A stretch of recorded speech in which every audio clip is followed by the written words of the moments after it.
Guys, for this video, I'm going to show you a cool little survival hack you can use to make an emergency survival whistle out of an empty bullet casing.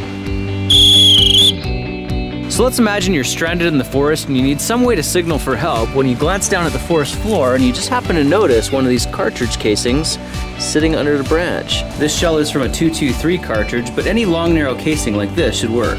Now the first thing we need to do is actually shave off the tip of this cartridge casing so we're just left with this fat part at the bottom. And you can easily do that with some concrete or a rock like this, and we're going to use that almost as improvised sandpaper because what we need to do is sand the brass all the way back to this bigger casing back here. It's going to take a little bit of work, but it is very possible to do. Now, if you're somewhere closer to civilization, you could use concrete, the curb on your road, or even a paver stone. Or if you even have some metal files, that'll work better. But the essential idea is we need to shave this back until it gets to about there.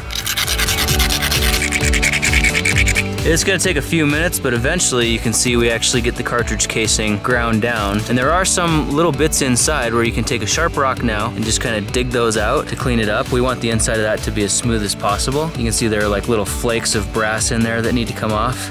That's what we're looking for right there. The next thing we need to do is come back about 1/2 to 3/4 of an inch and grind a small hole in the top in a way that there's a flat side on the mouth end and then a gradual sloping side toward the back. Take your casing with the open end, overlapping the edge a little bit, and then tilt it a little bit. And at that angle, we're just gonna run this back and forth.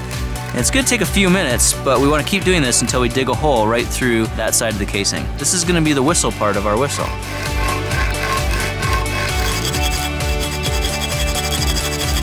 Already starting to get a hole through there. You can see it's already starting to take the whistle shape. This edge could be a little bit flatter, so I'm gonna just adjust my angle a little bit. There we go. Now all this brass in here, we can just carve that out with a rock or a knife or a file or whatever the case may be, but we just want to clean up that hole and open it up.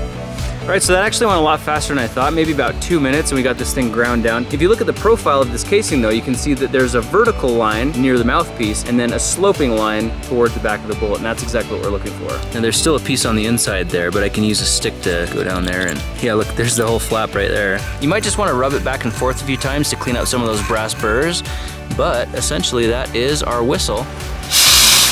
What we need to do now is find some kind of a stick that will fit perfectly into the front piece here with just enough of a gap on the top to allow air to flow in and split over that whistle on the back. All we have to do is a little bit of trial and error until we find a nice tight fit and then take a little bit off the top. Now we can use the rock to grind this down to make a flat surface as well, but essentially we're looking for something that'll just fit very snugly inside of that casing. The last thing to do is just to trim a little bit of the stick off the top so that we have an air gap for our air to flow through and split on the whistle. So let's mark that piece right there and then either file or carve with a knife a little bit off the top, just a sliver. And that looks good, so now all we have to do is break the stick off, file it down, and we've got ourselves a whistle. Fiber.